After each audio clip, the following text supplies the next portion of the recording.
Welcome back to Ethereal Material, where the mystical meets the practical. We are Priscilla and Carla, two professional mediums discussing the gap between the seen and the unseen. All topics are on the table for dissection, and today we're going to talk about metaphysical folklore.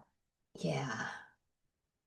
You were talking to me about like Rh negative blood as an indication of a level of spirituality not accessible by the common man, right? There is a belief system, maybe because I'm Rh negative, that kind of made me Oh, you more. are? I I am. didn't know that. I am. Oh, I excuse. am. Maybe That's that's why you're how. so good at what you do. Right. Are you? No, I'm So regular old A so maybe positive. that doesn't explain it. We're Anyway. here to bunk and debunk. Yes, We're gonna be definitely. both bunking and And debunking. I'd like to hear from people if you are an Rh negative. I mean, well, first of all, we believe everybody has intuition. We know that Yeah. you can exercise it. I think everybody's skill level is equal. No, but it's not with anything in the world. Right, right. So, taking that into consideration, that we know that you're probably all intuitive to some degree, some here and some there. How many of you we'd like to hear are Rh negative versus not? Because it is linked to heightened intuition. Yeah. And Precognition, yes, predict the ability to predict, especially ancestral knowledge, because blood kind of ties the they do DNA talk about together, that. Yeah, and sometimes extraterrestrial origins. you know, that's the part I kind of ignore a little Yeah. bit. Well, speaking of extraterrestrial origins, what about origins? What about like star Let's seeds? talk about that. Let's talk about that. Let's talk like, have you ever heard of star seeds? I have. Yeah, I have. Of course, I have. I have. What's your knowledge? It's one of those things that makes me go la la la la and just turn it off because I feel like that's the like the deep that brings out the debunker in me because why do you have to come from a special place that the rest of us don't come from in order to be blessed with spiritual gifts? So I agree with that. But and maybe you won't debunk this part, because I agree with that. But when I hear starseed, I kind of do the same thing. Because when my kids were little and people knew what I did, they'd be like, "Are any of your kids starseeds?" I'd be like, I don't know. No. I don't know what to Where are you say. going with that, right? Yeah, I don't even know because it's really not my wheelhouse. Yeah. So I'm not saying the whole alien connection. I'm not knocking it, but I agree that you don't have to have that connection. But it would be interesting to people, for me also, to even interview people who have had alien interactions or more knowledge on star seeds Yes. to help us. Oh, I'm definitely open That to, I would want to do. stories that people have. But yeah, I get But what we're you're both saying. such pragmatic and evidential people that, if someone comes to me and says, that they're a star seed, part of me, I would never say this out loud to the person, but part of me feels a little bit dismissive. And I kind of feel like I want to say, what are you trying to protect? You are special. You don't have to attach that special preciousness to some otherness. You're special because you're a human being here in this world. And we all have spiritual gifts. We all have access to the Holy Spirit or the Creator or the source of all life, whatever you want to call it. You don't have to assume you're from another place or different in order to be special. Like the same thing with people who say that, oh, they were born with a veil. Oh yeah. Or I'm a call bearer. Starseeds. I think so. You're born with half the placenta on and off. That means that you're more gifted than, let's say your twin sibling that's born 30 seconds later or however. I don't know that's too random to me. I wonder what the percentage is on that, and if that's, to me, because again, not knocking it, but not necessarily because we're debunkers in a way. I'm not buying into if you're born with the veil, that makes you psychic. Maybe you are, and I'm not well versed in this. There's things I'm very well versed in. This is not one. I think the word is, did you say it already? Call bearer. Yeah. So I'm not knocking it, so don't be offended. I didn't, to my knowledge, I wasn't born with the veil. And to be honest with you, when I was born, nobody said anything about births. I don't think my mother would have ever even told me that. No, I don't. I would have no knowledge if I was born with a veil. Right. I mean, my mother was like, "Oh, it never hurt when you were born. I didn't feel it." Exactly right. Okay. Everything else is just down there. Yeah, I mean, I was like, all right, so maybe that's the thing. But it's interesting that the folklore has talked about, we've got the blood types, we have the veils, calling the call bearers. And there's also, And if you have, if your mother and her mother and her mother, it passes down in your DNA. my mother and her mother were yes, yes, so I have to think maybe some mean- of that's true. I don't think it's for everybody, but I would look at it as a possibly a DNA connection. I But will, wouldn't you think it's more likely the nurture versus the nature? except not in my case, in my family. My grandmother hid it. Nobody talked about it. She didn't even raise my mother, and my mother would not acknowledge it. She wouldn't exercise it. I'm the only one that did. Because it was, not in our wheelhouse of proper, non-woo-woo. So do you think, let's just go a little bit deeper here right at this moment. Do you think that intuition is a aspect of consciousness or an aspect of human life? All right, what do you mean, please? You're kind of going over my head. I mean, so let's say intelligence, the way your brain matter develops, is nurture, of course, how you're educated. Are your parents educated? Are you well fed? Do you have exposure, all these sort of do you live in a certain zip code? I mean, all of those things are definitely measurable. But also, if you have a parent who has an intellect that is very much of an engineering type or very much of a highly intellectual type, or even perhaps on the spectrum type, that is a likely and has been known to be passed down to generations, wouldn't you say? Well, I think if you're talking about like an engineering brain versus a creative brain, I believe that's passed down. I do too. Completely. So some aspect of intellect is genetic. Yeah. But so my question is not just to you, but to everybody out there, do you think intuition, the intuitive aspect of consciousness, not the intellectual one, the intuitive one, the spiritual one, is also an element in the physical DNA of a person? Okay, so I think you're going one way and then I lose it the next way, probably because I heard like engineering, it just went over my head. Okay. However, so do I think it's transported, for lack of a better word, transferred genetically through DNA? Yes, but I also believe anybody can muscle up and learn this. But not to an equal degree at all. Here's where I think we split. Because I feel like the spirit is entirely independent of the physical body, including the gray matter that develops the way the brain works and the facility with which the brain functions, i.e. the intellect. I feel like that is like life, that is biology, that is, genetics, that is, nature and nurture. But that is one vehicle through which the spirit expresses itself. I feel like the biology, the physical, is completely different because it can die. So I'm still not following you at all because I don't see the split you're saying as clearly as you do. Because I do believe we're mind, body, and spirit in one. I don't think it's completely separate. But when our body dies, spirit continues. Spirit continues. That means spirit must be separate. Right, but it joins. Yes, it does join. Life I agree. on Earth. But I don't feel like the spirit is part of what's replicated in subsequent generations. So I would say, I mean, I'm not a parent myself, I could see. but I feel like your sons are each their own unique spirits, even though their genetic material is yours and your husband's, their dad's. Okay, that makes sense to me, but I do think you can inherit an ability and an energy. Because my kids, when they were young, I mean, one was bringing up past lives, one was predicting things. Yeah. One beat me. One of them beat me in the psychic test. I was like doing little psychic tests when they were 4 and 5. They thought it was a game. And I was testing, and one of my sons beat me almost every time. And he's the most intellectual of all my children. But yet he could do that. And I didn't push it. So I'm going to go with my usual, where I think I have a combination of things that happen. And you could be brought up in entirely, here I'll say it, engineering, a left brain family, mathematical, and never develop that, but still be there and be getting intuitive hits and never even know you're getting them because most people, I mean, miss that. So I think it's a little bit of both. Okay, I think I would buy that too. But my feeling is what is passed down genetically is biological and not spiritual, because I don't feel that Yeah, I my get spirit that. is a combination of my mother's spirit, my father's spirit.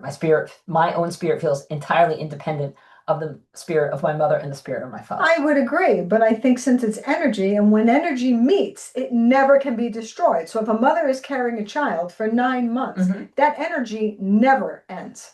So therefore, some of it. See what I'm saying? Oh yeah, sorry about that. My kids are like, yikes, no, they're thrilled and happy. But so I think I always tend to land in gray areas. I just do. Well, the whole thing's a gray area. What I else guess you got? I went off on this tangent because we were talking about call bearers, this label that's given That's true. to really an accident of birth, right? And why an accident, maybe not an accident, Right. but maybe just a particular condition of birth that happens maybe one and I don't know how many times. Let's say 10, I don't know. I'm just making that up. But does that mean that, because of those particular circumstances of birth, that child, this is where I want to debunk, because I feel like that's almost like, what does that have to do with it? I agree with you. Like I'd almost like to. I'm more likely to fall for the RH blood business Oh, yeah, because I am too. that is a factor that is replicated genetically, yeah. I would think. I agree. Again, I'd almost like to see how many mediums are call bearers or born with the veil. And again, would you know? I don't know if I would know. I don't believe that I was.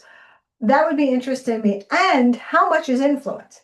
So Right. if you're told RH negative blood, there's more psychics or Yeah, mediums, yeah. call bearers, then you're interested, will either run from it or you're interested Right, in right. building that muscle and developing it Yeah. in this world. So I don't know. There's a whole thing too. So what are some of the other things that people say are like folklore associates Green, us? I think it's green, or is it green? It's green eyes. Green eyes. Okay. I've got blue Although eyes. You my got green eyes are eyes. like green, blue. They don't. What color do you think my eyes are? They're green now. Okay, yeah, they're green, but they're not shocking green. So Okay, so you're not a shocking medium. You're just I like am a shocking medium. well, according to that, I'm not a medium at all. So Right, so okay, red hair. not at all in my I family. literally was born with red hair. I had like 3 pieces of hair. But I had red hair a little bit because I had no hair until I was 1 or 2. And one of my sons was a redhead till 2. And 2 of the sons have red beards. We have total red hair in my family. But my mother, who was her line, did not. Oh, maybe she did. All right, I don't know. Some red hair. Yeah. All right. So you're in 2 in the positive column. I've got Right. none of those. What about, were you born between midnight and daybreak? Because that's also apparently. No, I was born at 10 at night. I was born at 11 at night. Okay, so nighttime. Can we roll that into nighttime? But after dinner, right before breakfast. I was not born in the middle of the night. What about I'm born on a specific day? And like in the Celtic or Slavic Sunday? If you're born on a Sunday? I was not born on a Sunday. Neither. I was born on Tuesday. What about May Day? May 1st. Were you born on May 1st? No, I was born in May, but not May Day. So we don't have extreme spiritual abilities according to that. Hold on. Low body temperature is one. Now I do have low body temperature. I do too. Okay. They always But tell I me think that I thought that was growing my up. thyroid. Well, they would tell me that in high school, like when they take your temperature, we're taking your temp. That's what they call it. I always had lower. Now people's body temperature is lower in general, I believe, for some reason. But all growing up, I heard that I had a low body temperature. I don't know. Oh yeah, the whole shock thing, electricity, and I am super sensitive to electricity, whether it be electric cars. I get shocked on anything and everything. I'm getting shocked. I don't know. Like static, like if you walk across the carpet. More than almost anybody's. And my mom used to, I probably told you this, they would be driving, my dad being a scientist was trying to debunk things respectfully all the time, which is fine. It gave me this practical attitude. They would be driving on road trips and they would pass high tension wires which for miles, where my mother would feel sick. And my mother equated to the high tension wire. So what my father would do is make her close her eyes and take like a nap for like an hour and drive to high tension wires and ask her to call it. And she did it all the time. Really? And he would say to me, I can't explain it. But it's very stern. I can't explain it. So I don't know. Well, at least he didn't just dismiss it. Well, I think he probably did at first. I'm gonna be honest with you. He probably dismissed it for a long time until he said, I can't. Yeah. So, There's an interesting, if you wonder about how sensitive you are to electricity, I had never done this exercise exam years and years ago when I took a psychic development class. I was already working as a psychic, but I thought, because I taught myself, maybe I yeah, could learn right, something. right. And this was my big takeaway. If you have your eyes closed and have somebody walk you towards or bring you around like an outlet or a light switch and ask you to run your hand, not on the wall, but Away. 4 or 5 inches away from it, Oh, I could do this. I you bet. can I'm gonna tell try. where Totally the do that. outlet is. Yeah. I know that I can do this. And If I can't, I'll come back and after and if you want to take it a step further, Yeah. notice the difference between your left hand and your right hand. Oh, this is cool. That My you kids feel- we're doing this. Yeah, that you feel because, well, theoretically, historically, anecdotally, we take energy in through the left hand and out through the right. and out through the right.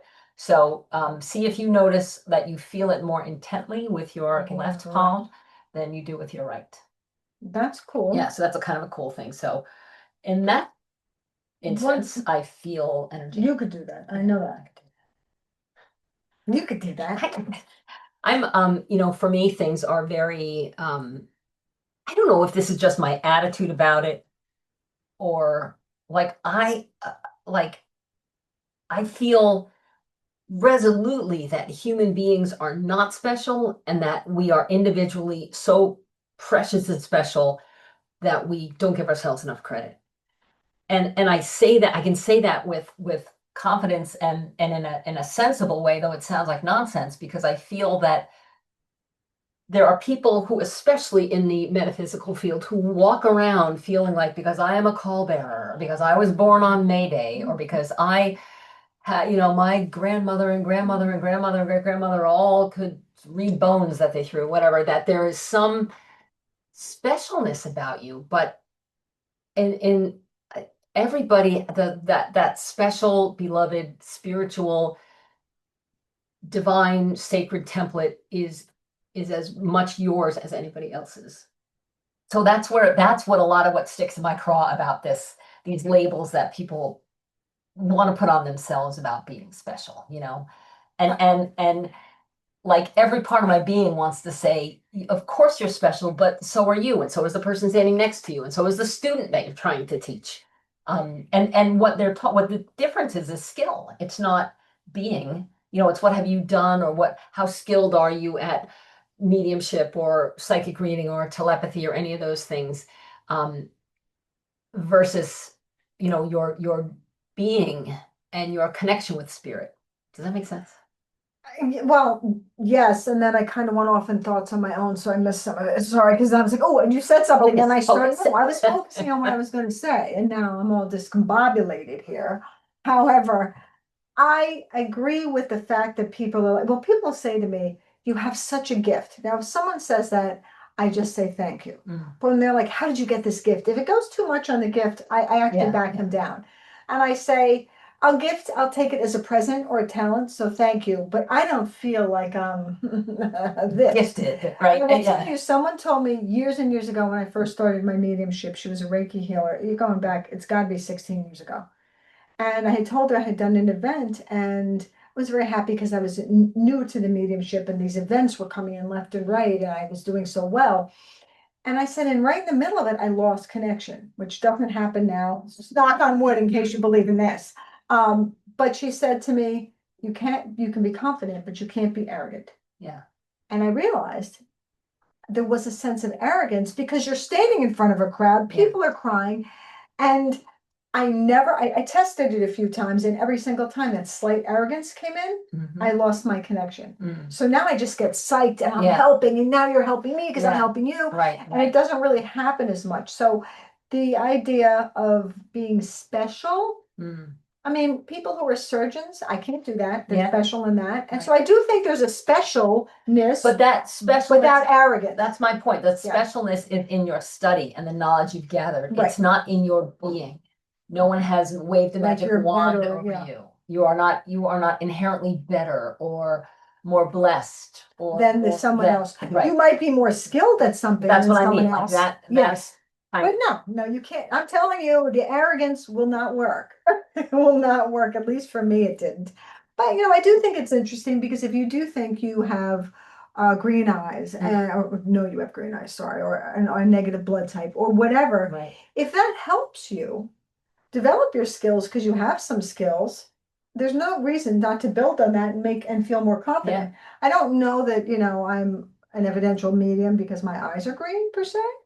But, and I don't need that to pat me on the back now, but maybe, that could help somebody if they match a whole bunch of things, it might actually help them. It sometimes can make sense. My mother told me several years ago now, but hadn't told me when I was 15 years old, I had spinal surgery and scoliosis, and I had surgery to straighten my spine. So it was pretty major surgery.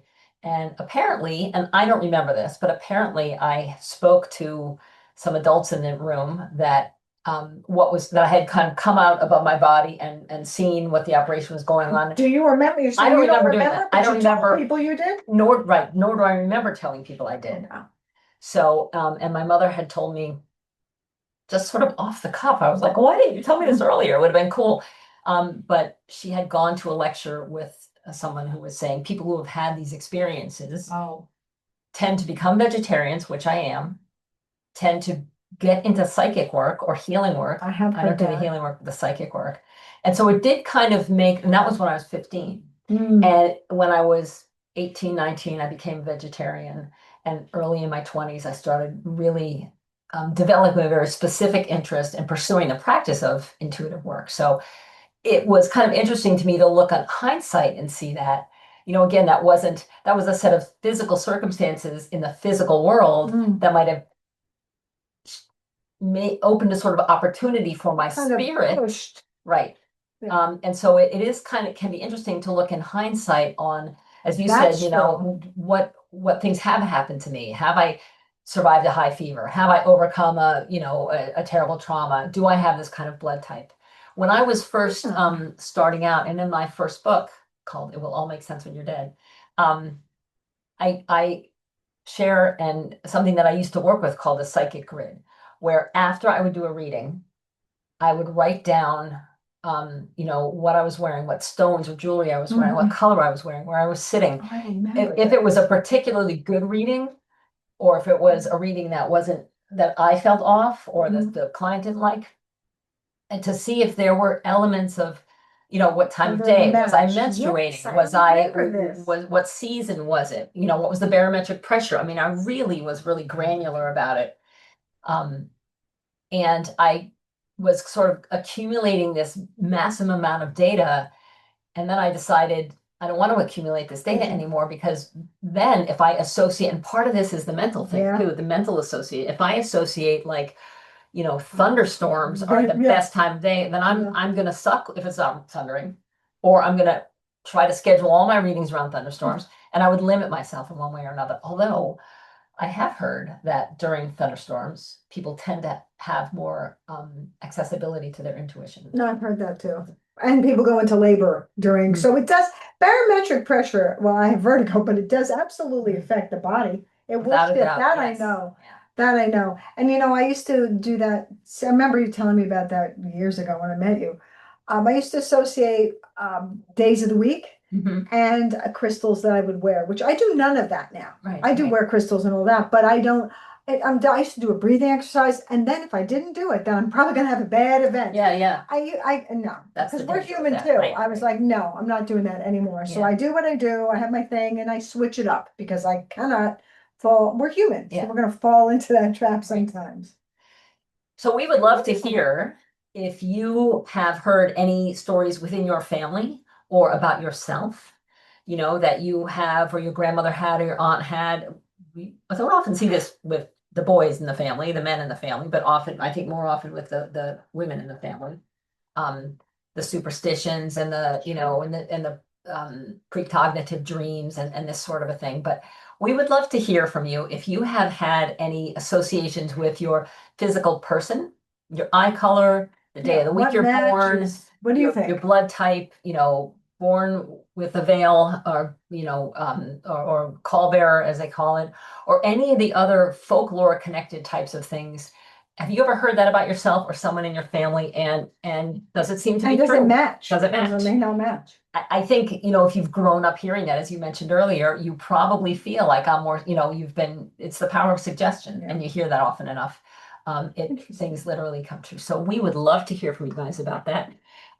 We're happy to talk about specific things, specific stories. We would love to have you on our podcast if you have a story like this, or you want to talk about a specific trait in your person or in your family. That would be really a lot of fun Share for your us to stories. research. Yeah. So you can reach us if you're listening to us on Buzzsprout or Spotify. Buzzsprout, you can leave us fan mail. You can email us at info@etherealmaterialpodcast.com or etherealmaterialpod@gmail. We're on Instagram, Spotify, and TikTok. YouTube. Yeah, and TikTok. And TikTok. I just search learned Ethereal from Material. somebody today, actually, that they were looking for us on Apple Podcast and couldn't find us. So I never say that we are, but it's worth us checking out because I think we're supposed to be, or Yes. it bleeds over. Well, we'll check that out. But check us out then on Spotify or YouTube or Buzzsprout. And tell us your stories. And tell us your We can't stories, answer yeah. the fan mail on Buzzsprout. Write it. We love it. We see it, but And we can mention it on our doesn't, podcast. we for can sure. share it, but we are not able to answer it. It's always a blast Yep. bunking and debunking with you, Carla. And we sure have a good time. And we will talk to you guys soon. And in the meantime, You keep believing. keep questioning. And keep in touch. See you later. Bye-bye.